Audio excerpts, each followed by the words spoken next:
നമസ്കാരം. ലോക്സഭാ തെരഞ്ഞെടുപ്പിൽ UDFന് ഉറച്ച മണ്ഡലമാണ് കോട്ടയത്തെന്നും സീറ്റ് ചർച്ചകൾ ഇപ്പോഴും നടന്നുകൊണ്ടിരിക്കുന്നതിനാൽ കൃത്യമായ ഒരു പ്രവചനം സാധ്യമല്ലെന്നും പ്രമുഖ രാഷ്ട്രീയ നിരീക്ഷകൻ അഡ്വക്കേറ്റ് ജയശങ്കർ. CPMന് പ്രാമുഖ്യമില്ല, UDF സ്ഥാനാർത്ഥി ജയിക്കണം എന്നാണ് കോട്ടയത്തെ ഒരു നാട്ടുനടപ്പ്. തോമസ് ചാഴിക്കാടൻ വോട്ട് പിടിക്കാൻ പറ്റിയ ആളല്ലെന്നും അഭ്യാസിയായ വാസവന് മുന്നിൽ കോൺഗ്രസ് നന്നായി വർക്കൗട്ട് ചെയ്യണമെന്നും ജയശങ്കർ പറഞ്ഞു. ഒരു കാര്യവുമില്ലാതെ ജോസ് കെ മാണി MP സ്ഥാനം രാജിവെച്ച് മണ്ഡലത്തെ അനാഥമാക്കി ഓടി രക്ഷപ്പെട്ടതിനെക്കുറിച്ചും അദ്ദേഹം വാചാലനായി. അഡ്വക്കേറ്റ് ജയശങ്കർ മറുനാടിന് അനുവദിച്ച പ്രത്യേക അഭിമുഖത്തിൽ നിന്ന്. കോട്ടയം UDFന് വലിയ ഉറപ്പുള്ളൊരു മണ്ഡലമാണ്. കാരണം സുരേഷ് കുറുപ്പ് ജയിച്ച കോട്ടയമല്ല, വാഴൂർ മണ്ഡലം വേർപെട്ട് പോയി.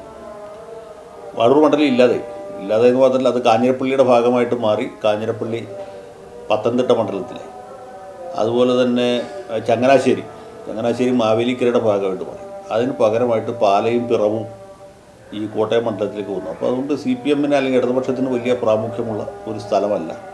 UDFന് പ്രത്യേകിച്ച് കേരള കോൺഗ്രസിന് തുല്യ നിലയിൽ ശക്തിയുള്ള ഒരു മണ്ഡലമായിട്ട് മാറി. അങ്ങനെ ഒരു മണ്ഡലത്തിൽ സ്വാഭാവികമായിട്ട് കേരള കോൺഗ്രസിൻ്റെ അല്ലെങ്കിൽ കോൺഗ്രസിൻ്റെ UDF സ്ഥാനാർത്ഥി ജയിക്കണം എന്നുള്ളതാണ് നാട്ടു നടപ്പ്. അവിടെ ജോസ് കെ മാണിയായിരുന്നു സ്ഥാനാർത്ഥി. അദ്ദേഹം കാലാവധി കഴിഞ്ഞ ഒരു കൊല്ലം മുമ്പ് രാജിവെച്ച് പോയി. അതൊരു ക്ഷീണമാണ്. കാരണം അങ്ങനെ ഒരു MP മണ്ഡലത്തെ അനാഥമാക്കിയിട്ട് ഓടി രക്ഷപ്പെടാൻ പാടില്ല. ഒരു കാര്യമില്ലാതെ അദ്ദേഹം രാജ്യസഭയിലേക്ക് പോയി. അതൊരു വശം. അതുകൂടാതെ ഈ കേരള കോൺഗ്രസും തമ്മിലുള്ള അഭിപ്രായ വ്യത്യാസം ഉള്ളുകൊണ്ടുള്ള ഒരു പോര് ഇപ്പോഴും നിലനിൽക്കുന്നു. നേതാക്കന്മാർ തമ്മിൽ ഒത്തുതീർപ്പായെങ്കിലും അണികൾ തമ്മിൽ ആ രീതിയിലൊരു ഒത്തുതീർപ്പ് ഉണ്ടായിട്ടില്ല. അതൊരു ഘടകമായിട്ട് നിൽക്കും. പിന്നെ സ്ഥാനാർത്ഥി നിർണയവുമായിട്ട് ബന്ധപ്പെട്ടുണ്ടായ നാടകം. PJ ജോസഫ് സീറ്റ് ചോദിക്കുന്നു, മുതിർന്ന നേതാവായിട്ടും അദ്ദേഹത്തിന് സീറ്റ് കൊടുക്കുന്നില്ല. സ്വാഭാവികമായിട്ടും അദ്ദേഹം അസ്വസ്ഥനാകുന്നു, കോൺഗ്രസ് നേതൃത്വത്തെ സമീപിക്കുന്നു.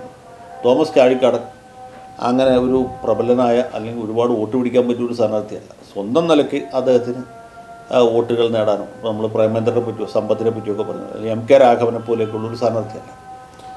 അതേസമയത്ത് മാണി ഗ്രൂപ്പിൻ്റെ അല്ലെങ്കിൽ കോൺഗ്രസിൻ്റെ വോട്ടുകൾ കിട്ടി അദ്ദേഹത്തിന് ജയിക്കാനൊരു ബുദ്ധിമുട്ടുമില്ല. നേരത്തെ 2-3 തവണയൊക്കെ ഏറ്റുമാനൂർ MLA ആയിട്ടുള്ള ആളാണ്.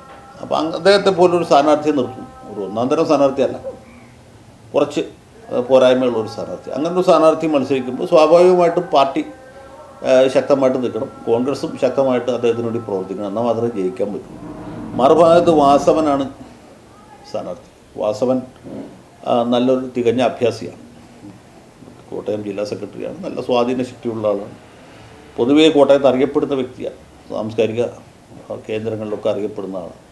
അപ്പോൾ ശക്തനായ ഒരു സ്ഥാനാർത്ഥി അതൊരു ഭാഗത്ത് വന്നു. ഇനി വരാനുള്ളത് BJPയുടെ സ്ഥാനാർത്ഥി. BJPയുടെ സ്ഥാനാർത്ഥി എന്ന് പറയുന്നത് കേരള കോൺഗ്രസ് നേതാവ് PC തോമസ് ആയിരിക്കും എന്നാണ് നമ്മൾ ഏറെക്കുറെ വിശ്വാസയോഗ്യമായിട്ട് അറിയുന്നത്. PC തോമസ് വളരെ ശക്തനായ ഒരു സ്ഥാനാർത്ഥിയാണ്. BJPയുടെ വോട്ട് എന്തുമാത്രം അദ്ദേഹത്തിന് സമാഹരിക്കാൻ പറ്റുന്നുള്ള വേറെ ചോദ്യമാണ്. അദ്ദേഹം നേരത്തെ മൂവാറ്റുപുഴയിൽ മത്സരിച്ച് ജയിച്ചിട്ടുള്ളതാണ്. കോട്ടയത്ത് അദ്ദേഹം ജയിക്കാനൊന്നും സാധ്യതയില്ലെങ്കിലും ഇപ്പോഴത്തെ ഒരു പ്രത്യേക വൈകാരിക അന്തരീക്ഷത്തിൽ ശബരിമല അടക്കമുള്ള വിഷയങ്ങൾ അവിടെ ഉണ്ട്. അതുകൂടാതെ ഇദ്ദേഹം PT ചാക്കോയുടെ മകനാണ്. അത് വലിയൊരു വികാരമാണ്. കോട്ടയത്തുകാരെ സംബന്ധിച്ചിടത്തോളം PT ചാക്കോ മരിച്ച് ഇത്രയും കൊല്ലങ്ങൾക്ക് ശേഷവും ഒരു വികാരമായിട്ട് അവിടെ നിലനിൽക്കുന്നു. അപ്പോൾ PC തോമസിന് കിട്ടുന്ന വോട്ടുകൾ വർദ്ധിക്കും. ഇത് ആരെയായിരിക്കും കൂടുതൽ ബാധിക്കുക?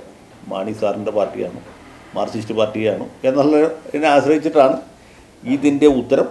അത് രാഷ്ട്രീയമായിട്ട് UDFന് മേൽക്കോയ്മയുള്ള മണ്ഡലമാണെങ്കിൽ പോലും ഇപ്പോഴത്തെ പ്രത്യേക വൈകാരിക അന്തരീക്ഷവും അതുപോലെ സ്ഥാനാർത്ഥി നിർണയവുമായിട്ട് ബന്ധപ്പെട്ട അസ്വാരസ്യം ഉള്ളതുകൊണ്ട് നമുക്കൊരു പ്രവചനം അത്ര എളുപ്പമല്ല.